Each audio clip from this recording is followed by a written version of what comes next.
The Dankotua police had recovered the bowsers of substandard oil after launching an operation yesterday based on a tip-off received by their emergency unit. The two bowsers containing 55,000 litres of substandard coconut oil belongs to Edirisinghe Edible Oil Private Limited. According to the police, investigations have shown that the oil was part of the consignment which was ordered to be re-exported as it was below standard. The Department of Customs has launched further investigations into the matter. Authorities have instructed Ali Brothers Private Limited, Edirisinghe Edible Oil Private Limited and Katana Refineries Private Limited to return 13 containers of oil as it was found to contain cancer-causing elements. Accordingly, the question arises as to how the consignments that should be under the purview of the Customs Department had been cleared. The Director General of the Customs Department had said that the consignments of oil had been released to the storages of importers due to insufficient space in the warehouses. We tested samples from these consignments. Since we don't have sufficient space to store these stocks in the customs warehouse, we have been sending these consignments to the storage facilities of importers during the last 2 or 3 decades. However, it is done under certain conditions.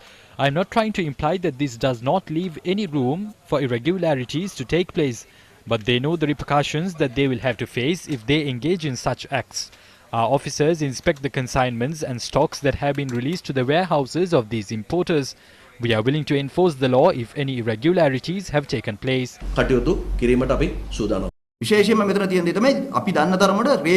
As far as we know, these consignments had been released to the warehouses of the exporters after they had settled the relevant payments.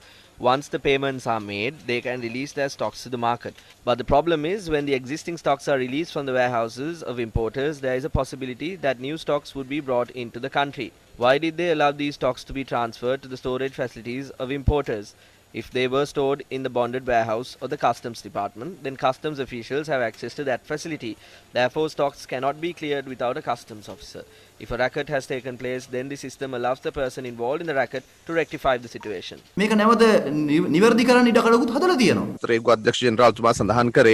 Director General of the Customs Department has said that there is no information on whether these containers had been released. Therefore, an inquiry is being carried out into this matter. The Customs Director General has suspended releasing these containers. They have been sealed to prevent the stocks from being released to the market. අමතම දංකොටුව ප්‍රදේශයේදී මේ තෙල් bowser දෙකක් සංගවලා තිබිලා අහුවෙලා තියෙනවා කියලා වාර්තා වුණා. As far as we know, an oil container with harmful elements has not been seized. Whether it's a bowser or a container, an investigation has been launched based on a tip-off provided by an informant. It has not been confirmed whether they contain substandard oil.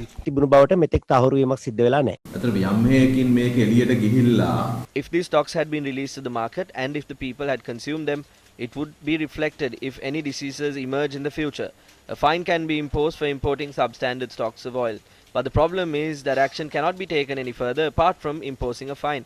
Therefore, proper action is not being taken. This allows any racketeer to bring down harmful consignments to the country and provide them to the people.